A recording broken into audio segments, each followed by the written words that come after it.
मेरा देवर जाते जाते यह कह गया कि मैं तकरीबन एक सप्ताह तक घर नहीं आ सकूंगा और एक हफ्ते के लिए उसे एक बहुत बड़ा प्रोजेक्ट मिला है जिसे उसे पूरा करना है। मैं अपने देवर से पूछना चाहती थी कि आखिर वह काम क्या करता है जिसकी वजह से उसके पास इतना सारा पैसा आ रहा है और कौन सा प्रोजेक्ट है जिसे उसे एक हफ्ता के अंदर ही पूरा करना है। लेकिन मेरी बात सुनने से पहले ही अपनी पूरी बात कहकर वह वहाँ से चला गया। उसकी कही हुई बात मुझे परेशान कर रही थी क्योंकि उसने कहा था कि उसके अमीर दोस्तों की वजह से ही उसके पास इतनी सारी दौलत आ रही है। उसके अमीर दोस्तों ने ही तो ऐसे काम के बारे में बताया था जिसकी वजह से वह कुछ ही महीने में अमीर हो गया था और अब वह किसी कीमत पर इस काम को नहीं छोड़ सकता था क्योंकि काम को अपनाना तो बहुत आसान है और इस काम से बाहर निकलना उतना ही मुश्किल है। मेरे देवर के अल्फाज अभी तक मेरे कानों में गूंज रहे थे। पूरे 3 दिन गुजर गए थे। मेरे देवर का कहीं अता पता नहीं चला था कि आखिर मेरा देवर गया कहाँ। वह ऐसा कौन सा काम कर रहा है जिससे उसको कुछ ही दिनों के काम करने से इतने ढेर सारे पैसे मिल रहे थे। जब एक हफ्ते के बाद मेरा देवर घर आया तो मैंने उससे पूछा कि आखिर वह एक हफ्ते तक कहाँ था, तो उसने बताया कि वह एक हफ्ते के लिए विदेश गया था।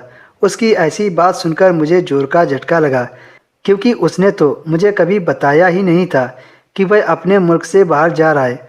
वो तो मुझसे हमेशा यही कहता था कि मैं शहर से बाहर जाता रहता हूँ, लेकिन आज जो बात मेरे देवर ने बताई थी वह मुझे हैरान कर गई थी क्योंकि दूसरे मुल्क जाना आसान काम नहीं होता है।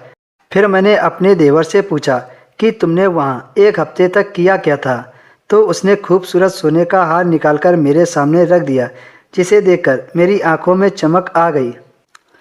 उस हार को देखते ही उसकी कीमत का अंदाज़ा लगाया जा सकता था। यकीनन वह हार बहुत महंगा था। मैंने पूछा कि तुम यह हार कहाँ से लाए हो, तो वह कहने लगा कि उसे दुबई के शेख ने तोहफे के तौर पर दिया है। तो मुझे उसकी बात सुनकर बड़ी हैरत हुई। भला इतना महंगा तोहफा कोई बिना वजह क्यों देगा। मैंने अपने देवर से बात जाननी चाहिए तो उसने कहा, आप आम खाओ, गुठलियाँ मत गिनो। यह हार मैं आपके लिए लाया हूँ। बेहतर तो यही है इसे मेरी तरफ से तोहफा समझकर रख लो। लेकिन मैंने अपने देवर से साफ मना कर दिया और कहा कि जब तक मुझे यह नहीं बताओगे तुम करते क्या हो, तब तक मैं यह हार नहीं लूँगी।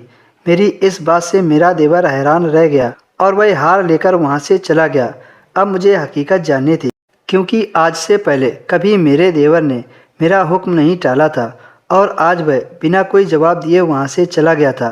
समय धीरे धीरे गुजर रहा था। इस मामले को 1 साल गुजर गया। अब तो अक्सर ही मेरा देवर बाहर मुल्क जाने लगा। जब मैं उससे पूछती तो कहता कि आप परेशान ना हो, आपको सारी ज़रूरत की चीज़ें घर बैठे मिल जाएंगी। एक दिन वह मुझसे कहकर गया कि वह दुबई जा रहा है। मुझे कुछ ना कुछ गलत लग रहा था, जैसे वह दुबई नहीं कहीं और जा रहा हो। जब मैंने अपने देवर का पीछा किया तो सच जानकर मेरी रूह कांप गई क्योंकि वो दुबई के बजाय। दोस्तों, इसके आगे की कहानी आपको नेक्स्ट वीडियो में मिलेगी।